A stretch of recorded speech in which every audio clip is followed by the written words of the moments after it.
खाड़ी के पानी में एक बार फिर बारूद की गंध घुल गई है। एक तरफ अमेरिका का दावा है कि उसने ईरान की सैन्य ताकत की कमर तोड़ दी है, तो दूसरी तरफ ईरान की सीधी चेतावनी है कि अगली बार हमला हुआ तो अंजाम खौफनाक होगा। सीजफायर टूट चुका है और दुनिया एक बार फिर अमेरिका बनाम ईरान के सबसे विनाशकारी टकराव के मुहाने पर खड़ी है। अमेरिका और ईरान के बीच तनाव सिर्फ धमकियों तक सीमित नहीं है, बल्कि सीधे सैन्य हमलों में बदल चुका है। हॉर्मुज स्ट्रेट में एक कार्गो जहाज पर हुए ड्रोन हमले के बाद अमेरिका ने ईरान पर एक भीषण एयर स्ट्राइक की। इसके जवाब में ईरान ने भी अमेरिकी सैन्य ठिकानों को निशाना बनाया। अमेरिकी राष्ट्रपति डोनाल्ड ट्रंप ने दावा किया है कि ईरान की सैन्य ताकत अब खाक हो चुकी है। अब इस नए बवाल की शुरुआत ठीक 2 दिन पहले हुई है, जब दुनिया के सबसे अहम समुद्री रास्तों में से एक हॉर्मुज स्ट्रेट में एक कार्गो जहाज पर अचानक ड्रोन से हमला कर दिया गया। अमेरिका ने भी बिना देर किए इसे ईरान की साजिश माना और सीधे ईरानी मिसाइल और ड्रोन साइट्स पर ताबड़तोड़ बमबारी कर दी। इस कार्रवाई के बाद अमेरिकी राष्ट्रपति जेडी वॉन्स ने सोशल मीडिया प्लेटफॉर्म एक्स पर ईरान को खुली चेतावनी दे दी। उन्होंने लिखा, ईरान ने सीजफायर समझौते पर साइन किए थे और अमेरिका ने उसका पालन किया। अगर ईरान को शिकायत है तो बातचीत करे, लेकिन अगर उसने हिंसा का रास्ता चुना तो अमेरिका भी उसी भाषा में जवाब देगा। अमेरिका के इन हमलों से ईरान बौखला गया है। ईरान के सरकारी मीडिया के मुताबिक वहां की एलिट फोर्स IRGC ने खाड़ी क्षेत्र में उन लोकेशंस पर जवाबी हमले किए हैं जहां अमेरिकी सैनिक तैनात थे। IRGC ने साफ कर दिया है कि अगर अमेरिका ने दोबारा ट्रिगर दबाया तो ईरान का अगला जवाब पहले से कहीं ज्यादा बड़ा और विनाशकारी होगा। ईरानी संसद की राष्ट्रीय सुरक्षा समिति के प्रमुख इब्राहिम अजीजी ने अमेरिका पर युद्ध विराम तोड़ने का सीधा आरोप मढ़ा। अजीजी ने कहा, राष्ट्रपति डोनाल्ड ट्रंप ने साबित कर दिया है कि उन्हें बातचीत और सीजफायर के नियमों का कोई सम्मान नहीं है। इन धमकियों के बीच अमेरिकी राष्ट्रपति डोनाल्ड ट्रंप का बयान सामने आया है, जिसने पूरी दुनिया को एक बार फिर चौंकाया है। ट्रंप का दावा है कि अमेरिका और इजराइल के हालिया सैन्य कार्रवाइयों ने ईरान को कई दशक पीछे धकेल दिया है। ट्रंप ने ईरान की बर्बादी का जो रिपोर्ट कार्ड पेश किया, उसके आंकड़े हैरान करने वाले हैं। ड्रोन क्षमता 82% तक नष्ट हो चुकी है, मिसाइल क्षमता 80% तक तबाह हो चुकी है, रॉकेट लॉन्चर 90% तक खत्म हो चुके हैं। ट्रंप ने यहां तक कह दिया कि आज के ईरान के पास ना तो अपनी नौसेना बची, ना वायुसेना, ना हवाई सुरक्षा प्रणाली और ना ही कोई सैन्य उत्पादन क्षमता। उनके मुताबिक ईरान के तमाम शीर्ष नेता मारे जा चुके हैं और वहां कोई भी नेतृत्व संभालने की हिम्मत नहीं जुटा पा रहा है। साथ ही ट्रंप ने दावा किया कि अमेरिका ने एक ऐसा ऐतिहासिक समझौता कर लिया है जिससे ईरान अब कभी परमाणु हथियार नहीं बना पाएगा। ट्रंप के दावों में कितनी सच्चाई है और ईरान की धमकियों में कितना दम है, ये तो आने वाला वक्त बताएगा। लेकिन एक बात साफ है, सीजफायर के कागज फट चुके हैं। हॉर्मुज स्ट्रेट से उठी ये चिंगारी अब शांत नहीं हुई तो ये सिर्फ 2 देशों का नहीं, बल्कि पूरी दुनिया के लिए एक नए और भयानक युद्ध की शुरुआत हो सकती है। इस ग्लोबल टेंशंस की हर अपडेट के लिए हमारे साथ बने रहिए।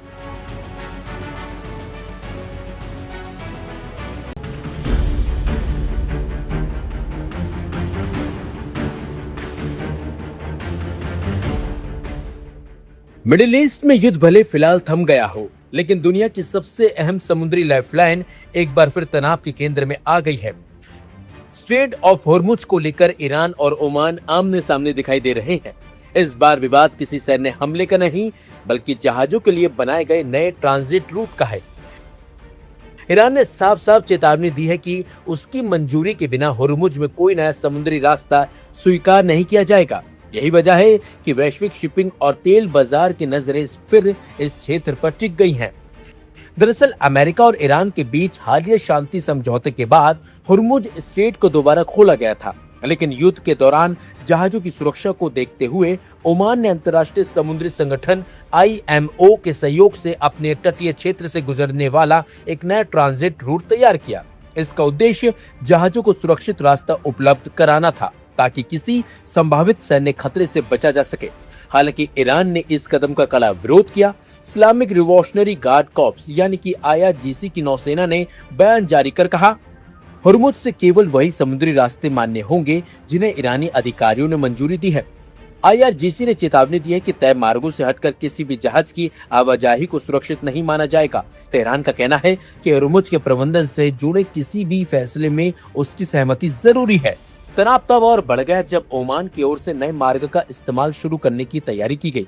रिपोर्टों के मुताबिक ईरान ने नए रूट से गुजरने वाले एक जहाज को मिसाइल की रेंज में होने की चेतावनी भी दी। इसके बाद समुद्री सुरक्षा को लेकर चिंता बढ़ गई और अंतर्राष्ट्रीय समुद्री संगठन ने निकासी अभियान को अस्थायी रूप से रोक दिया। स्ट्रेट ऑफ हॉर्मुज दुनिया की ऊर्जा आपूर्ति के लिए बेहद अहम जलमार्ग है। वैश्विक स्तर पर समुद्र के रास्ते होने वाले तेल व्यापार का लगभग 20% हिस्सा इसी मार्ग से होकर गुजरता है। भारत, चीन, जापान, दक्षिण कोरिया और यूरोप के कई देशों की ऊर्जा आपूर्ति भी काफी हद तक इसी रास्ते पर निर्भर है। ऐसे में यहाँ किसी भी तरह का तनाव वैश्विक तेल बाजार पर सीधा असर डाल सकता है। ईरान का दावा है कि हुर्मुज पर उसका प्राकृतिक और रणनीतिक अधिकार है। कुछ रिपोर्टों में यह भी कहा गया कि तेहरान भविष्य में इस मार्ग से गुजरने वाले जहाजों पर शुल्क या टोल जैसी व्यवस्था चाहता है। दूसरी तरफ ओमान और कई पश्चिमी देश हुर्मुज को अंतर्राष्ट्रीय जल मार्ग मानते हैं, जहां किसी एक देश का पूर्ण नियंत्रण नहीं हो सकता। अगर सैन्य क्षमता की बात करें तो ईरान इस क्षेत्र में कहीं ज्यादा ताकतवर माना जाता है।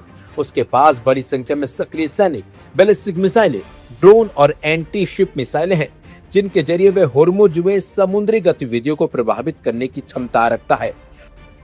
वहीं ओमान की सेना अपेक्षाकृत छोटी है और उसका मुख्य फोकस अपनी सीमाओं की सुरक्षा पर रहता है। हालांकि ओमान अमेरिका, ब्रिटेन और खाड़ी सहयोग परिषद GCC के देशों का करीबी साझेदार है, इसलिए किसी बड़े सैन्य टकराव की स्थिति में अंतर्राष्ट्रीय हस्तक्षेप की संभावना से इनकार नहीं किया जा सकता। फिलहाल राहत की बात यह है कि दोनों देशों ने बातचीत का रास्ता बंद नहीं किया। हाल ही में ईरान और ओमान ने एक संयुक्त कार्य समूह बनाने पर सहमति जताई है, जो हुर्मुज में जहाजों की आवाजाही और भविष्य के प्रबंधन पर काम करेगा। दोनों देशों ने अंतर्राष्ट्रीय कानून के तहत सुरक्षित नौवहन सुनिश्चित करने की प्रतिबद्धता भी दोहराई है। विशेषज्ञों का मानना है कि अगर ये विवाद सिर्फ एक नए समुद्री रूट का नहीं, बल्कि हुर्मुज के भविष्य, समुद्री सुरक्षा, रणनीतिक नियंत्रण और आर्थिक हितों का है।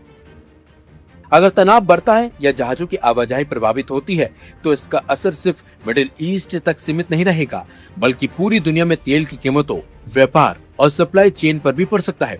इसलिए आने वाले दिनों में ईरान और ओमान के बीच होने वाली बातचीत पर पूरी दुनिया की नजर बनी रहेगी। लेकिन अगर बात नहीं बनती तो माना जा रहा है कि ईरान और ओमान जंग के मैदान में आमने सामने भी हो सकते हैं।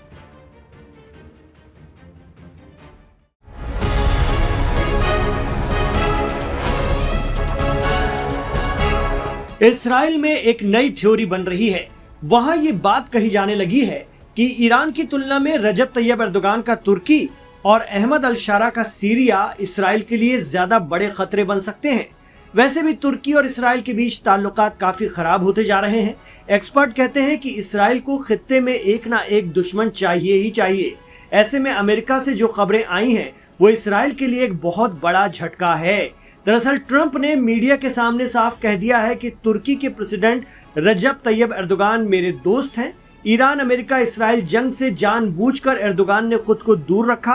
ट्रंप ने बताया कि एर्दोगान इस्राइल के खिलाफ हैं, चाहते तो वो ईरान के साथ इस्राइल पर हमला कर सकते थे, लेकिन क्योंकि रजब तैयब एर्दोगान मेरे दोस्त हैं इसलिए उन्होंने इस्राइल पर अटैक नहीं किया।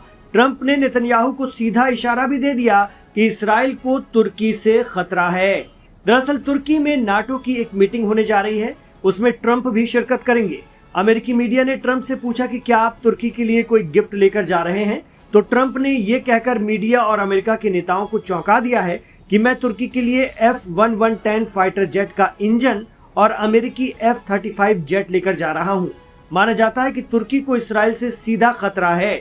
अमेरिकी राष्ट्रपति डोनाल्ड ट्रंप ने तुर्की को $700 मिलियन यानी करीब 5,800 करोड़ रुपए से ज्यादा के फाइटर जेट के इंजन बेचने की मंजूरी दे दी है। ये कदम ऐसे समय में उठाया गया जब तुर्की की एयरफोर्स अपने को अपडेट करने के लिए कोशिश में है और कई अमेरिकी कांग्रेस के सांसद तुर्की के साथ रक्षा सौदे को लेकर ट्रंप का विरोध कर रहे हैं। लेकिन ट्रंप अपने दोस्त एर्दोगान के लिए बज़िद हैं। मीडिया रिपोर्ट बताती है कि तुर्की के प्रेसिडेंट रजब तैयब एर्दोगान का लक्ष्य तुर्की को डिफेंस सेक्टर में आत्मनिर्भर बनाना है और इसी के तहत 2016 में तुर्की ने स्वदेशी 5वीं पीढ़ी का फाइटर जेट बनाने का प्रोजेक्ट शुरू किया था, जिसे कान नाम दिया गया है। इसके इंजन सिर्फ अमेरिका से ही मिल सकते हैं। अभी तुर्की की एयरफोर्स अमेरिकी F-16 लड़ाकू विमानों और बायर कतार जैसे घरेलू ड्रोन पर निर्भर है। तुर्की और पाकिस्तान के बीच तुर्की के नए कान फाइटर जेट के उत्पादन को लेकर एक बड़ी साझेदारी भी हुई है। दोनों देश मिलकर कान फाइटर जेट के निर्माण के लिए एक ज्वाइंट फैक्ट्री लगाने वाले हैं और दोनों देशों के बीच कान फाइटर जेट के ज्वाइंट प्रोडक्शन पर सहमति बनी। तुर्की के कान फाइटर जेट की सबसे बड़ी खासियत उसका सुपर क्रूज होना है, यानी बिना आफ्टर बर्नर के सुपरसोनिक उड़ान भर सकता है ये, जो इसे रडार की पकड़ से दूर रखने और ईंधन बचाने में मदद करता है। इसमें स्टील्थ तकनीक है। इसके हथियारों को बाहरी हिस्से के बजाय इंटरनल वेपन बे में रखा जाता है, जिससे ये दुश्मन के रडार पर दिखाई नहीं देता। दुश्मन के रडार को कंफ्यूज करने वाले जैमर और रडार वार्निंग सिस्टम इसमें लगे हुए हैं। साथ ही रियल टाइम खतरा दिखाने वाला डिस्प्ले भी इसमें शामिल है, जिससे पायलट तुरंत फैसला ले सकता है। वहीं इसराइल लंबे समय से वॉशिंगटन में लॉबिंग कर रहा है कि तुर्की को F-35 न मिले, कान का इंजन न मिले। इस्राएली प्रधानमंत्री बेंजामिन नेतन्याहू ने पिछले साल कहा था कि हम अपने पायलटों को बेहतरीन हथियार देने की कोशिश में रहेंगे, साथ ही ये भी तय करेंगे कि जिन लोगों को ये ताकत नहीं मिलनी चाहिए उन्हें न मिले। उनका इशारा तुर्की की तरफ था, लेकिन तुर्की को इस जेट का इंजन देने के लिए ट्रंप जिद पर हैं और सल्तनत उस्मानिया का उठता सितारा एक बार फिर इसराइल के लिए खतरे की घंटी है।